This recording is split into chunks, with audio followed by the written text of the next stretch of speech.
صلى الله وسلم على النبي سيدنا محمد وآله وصحبه أجمعين. صلى الله وسلم على النبي سيدنا محمد وآله وصحبه أجمعين. صلى الله وسلم على النبي سيدنا محمد. Jangan lupa like, comment, and subscribe. Bye.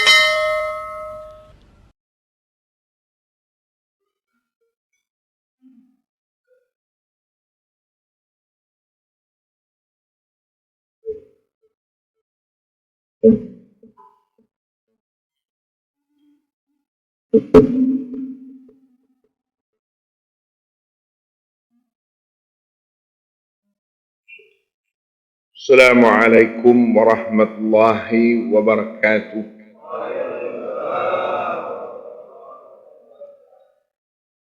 Alhamdulillahi rabbil alamin wa bihi nasta'in ala umurid dunya waddin. Wassalatu wassalamu ala rasulihil amin wa ala alihi wa ashabihi wattabi'in wa tabi'ut tabi'in wa tabi'ina lahum bi ihsanin ila yaumiddin. Qala rabbi shrah li sadri wa yassir li amri wahlul 'uqdatam min lisani yafqahu qawli. Subhanaka la ilma lana illa ma 'allamtana innaka antal alimul hakim. Wala haula wala quwwata illa billahil alil azim. Allahumma faqihna fid din wa 'allimna at-ta'wil. Amma ba'd. Yang dihormatkan para alim ulama, para habaib, hormatkan tuan imam,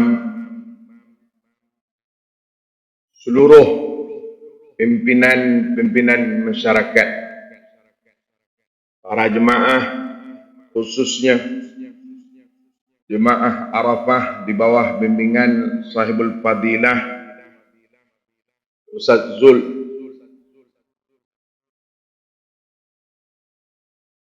para hadirin rahimakumullah. Alhamdulillah, syukur kepada Allah Subhanahu wa taala. Pagi ini dapat kita berhimpun bersama-sama di rumah Allah ini pada pagi yang barakah ini.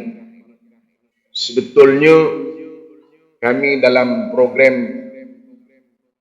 bersilaturahmi di negeri Aceh ini,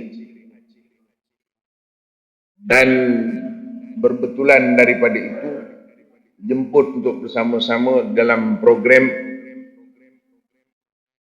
subuh safari. Dalam tausiah pada pagi ini, barakallahu fikum. Para hadirin rahimakumullah, pagi ini kerana waktu subuh kita hadir ke masjid bagi menunaikan tuntutan Allah Subhanahu wa taala kepada kita. Saban hari begitulah tuntutannya. Tetapi harus dipahami jauh lebih daripada itu. Berpagi-pagi kita setiap hari bukan hanya semata-mata memenuhi tuntutan Allah Subhanahu wa taala atau keparduan untuk melaksanakan solat,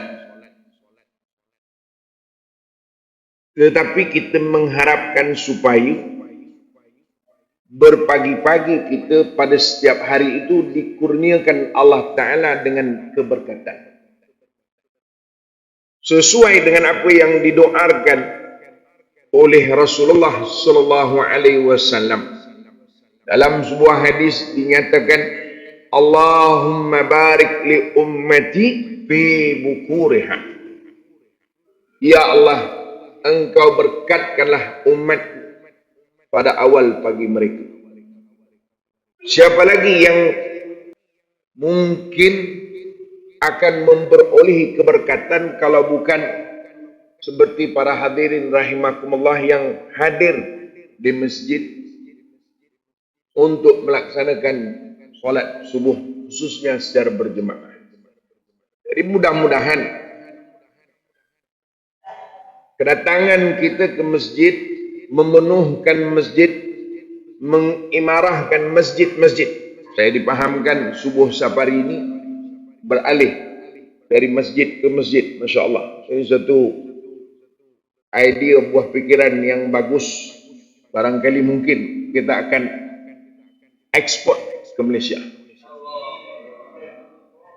Kerana kami juga punya seperti ini. Tetapi biasanya di masjid tertentu atau di situ saja. Tapi ini suatu ide yang bagus, dikembangkan supaya proses pengimarahan itu langsung berlaku, berterusan. Dan mudah-mudahan bukan hanya di masjid ini misalnya, di Masjid Fitrah ini, bahkan seluruh di karya-karya yang barangkali bersama dengan jemaah Arafah ini akan terus dimakmurkan. Dan mudah-mudahan bukan hanya kita yang memperolehi keberkatan, mudah-mudahan turunlah keberkatan kepada seluruhnya kampung dan juga negeri Aceh yang barakah ini. Sebagaimana yang Allah Ta'ala sebutkan dalam Al-Quran, A'udzubillahi minasyaitonirrajim, walau anna ahlal qura amanu wattaqau lafatahna alaihim barakatin minas sama'i wal ardh. Kalaulah penduduk suatu kampung, kalaulah penduduk suatu negeri, kalaulah penduduk sebuah rumah beriman dan bertakwa, nescaya kami turunkan keberkatan-keberkatan, kami keluarkan keberkatan-keberkatan. Mudah-mudahan keberkatan itu memberikan makna di dalam kehidupan kita. Para hadirin rahimakumullah, ini ringkas saja kerana tausiah. Lagi pula tadi diberitahu oleh Tuan Imam, selepas ini kita ada sarapan beramai-ramai. Jadi sekira-kira itu yang paling penting.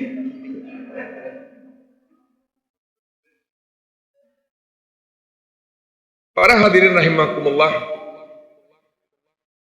walaupun solat subuh ini cuma 2 rakaat,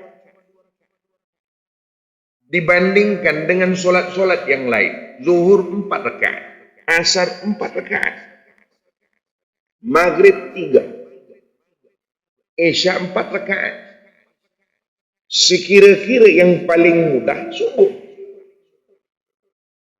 Tetapi hakikatnya subuhlah yang sukar untuk kita lihat orang mampu untuk melaksanakannya. Sehingga kan kata Nabi sallallahu alaihi wasallam, orang yang mampu untuk bangun subuh itu adalah orang yang berjaya meninggalkan sifat munafik di dalam dirinya. Dalam sebuah hadis kata Rasul sallallahu alaihi wasallam, inna athqala salatin 'alal munafiqina salatul isya'i wa salatul fajri. Sesungguhnya solat yang berat untuk dilaksanakan bagi orang-orang munafik ialah solat isya dan solat subuh. Mudah-mudahan kita yang hadir pada pagi ini, Allah memberikan isyarat kepada kita bahawa kita berjaya menyingkirkan sifat munafik di dalam diri kita. Amin. Tetapi tidaklah bermakna yang tidak hadir itu munafik. Bertenang. Itu kalkulatornya salah. Tetapi tanda supaya kita terus bagaimana disebut tadi Sahibul Fadilah Ustaz Zul, teruskan berjihad, kita berjuang. Karena boleh jadi hari ini kita berjaya, mungkin esok gagal. Kita kan begitu, iman kita ini yazidu wa yanqus. Hari ini kuat, subuh kuat, zuhur lemah, asar makin lemah. Tapi kita ini kan manusia yang sifatnya rechargeable. Perlu disentiasa di recharge, diperbaharui, supaya kalau lemah tidak terus lemah,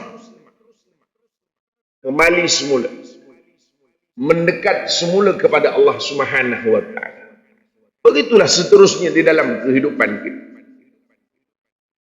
Kerana itu mengekalkan supaya kita boleh sentiasa berjemaah begini, Masya Allah, penuh sampai ke belakang tu. Saya lihat masih ada yang lalu lalang belum singgah tu. Mungkin akan memenuhkan juga lagi, tapi belum sampai-sampai.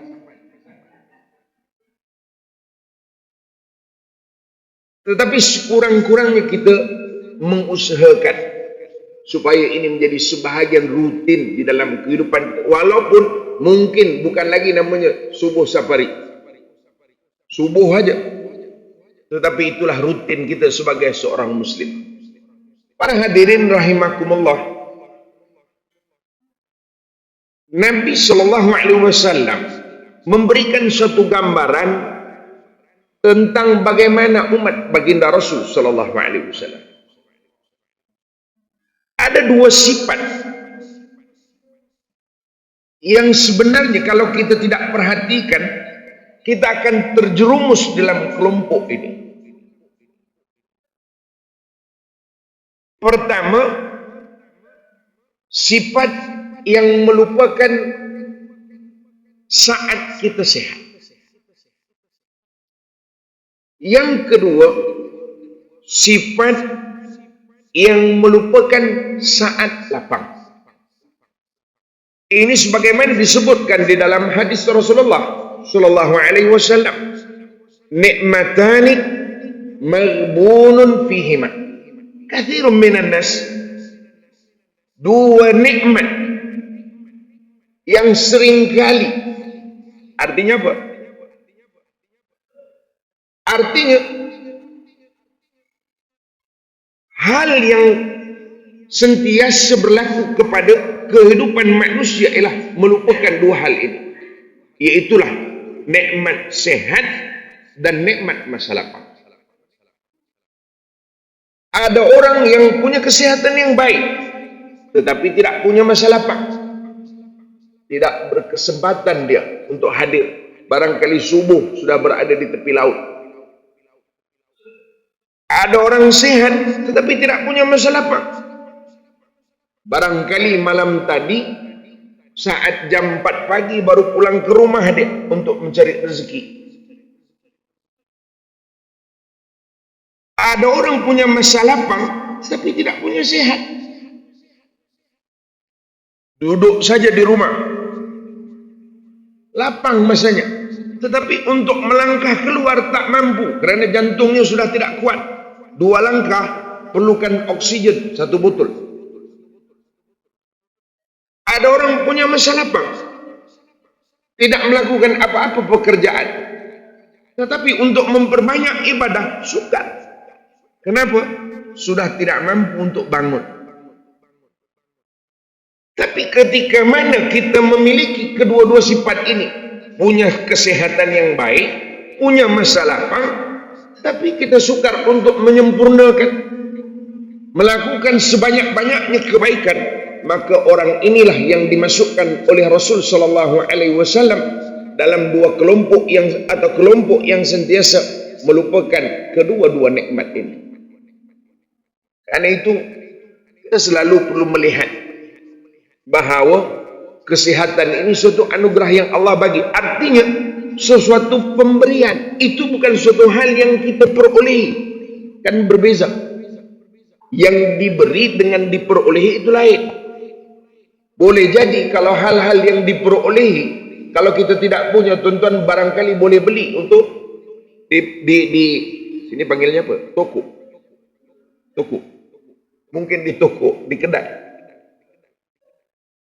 di pasar. Itu kalau hal yang diperolehi. Tetapi kesehatan ini kan sifatnya gifted, given by Allah. Saya memang biasanya kalau kuliah-kuliah di Malaysia cakap orang putih. Artinya hal yang diberi, Allah boleh beri dan Allah boleh ambil. Hari ini ada orang yang sehat, besok terlantar. Hari ini hebat dia berjalan ke sana kemari, tetapi menjelang malam sudah tak mampu dia berjalan. Artinya apa? Soal kesehatan pemberian daripada Allah Ta'ala.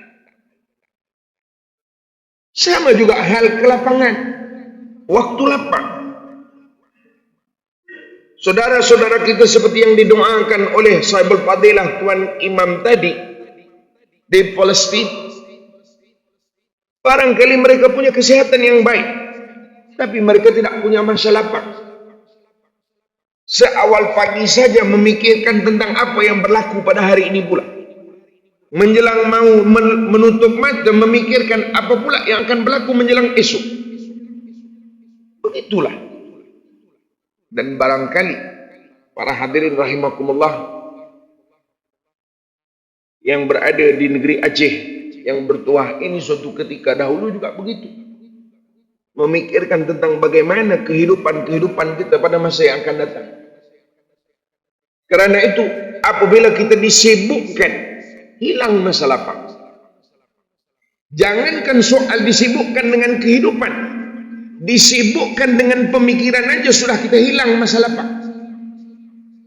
Termenung kita memikirkan apa aja yang akan berlaku seterusnya.